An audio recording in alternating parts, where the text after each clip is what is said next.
एक ही मंत्र के जरिए किसी भी लड़की को बिस्तर पर लाने का बहुत पावरफुल अमल लेके आऊँ मैं बताऊंगा कि कैसे आप एक ही मंत्र के जरिए किसी भी लड़की को अपने बिस्तर पर ला सकती हैं।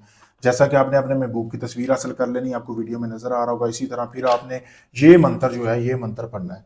पढ़ना किस तरह आपने इसको त्योहार के दिन इस अमल को करना है। उससे पहले आपने ज़कात देनी है। ज़कात के लिए आपने गोश्त लेना है, ये आपके सामने वीडियो में भी नजर आ रहा होगा।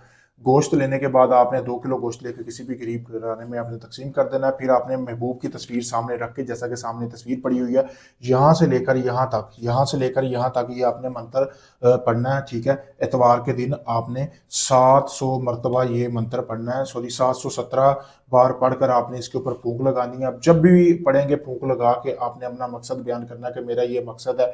ठीक है, तो इसका होगा ये कि 24 घंटों में जिस लड़की को आप चाहते हो कि वो आपके पास आए, आपकी कज़न कोई आपके घर में आई हुई, या आप चाहते हैं कि आपकी भाभी खुद चल के आपके बिस्तर पर आ जाए एक रात के लिए, तो आप इस शैतानी अमल को कर सकते हैं। बहुत पावरफुल अमल है, जैसा मैंने बताया वैसे ही करेंगे तो आपको कामयाबी मिलेगी। कामयाबी के लिए आपको मुझसे इजाज़त की ज़रूरत होगी। इजाज़त के लिए मेरा नंबर दिया गया, अगर ये आप अमल नहीं कर सकते, आप चाहे दुनिया किसी भी कोने में, यूके में, कनाडा में, अमान, मस्कत, कहीं भी आप किसी भी वक्त मुझसे दिए गए नंबर पर रब्ता करके अपना कोई भी जायज़ नाजायज़ काम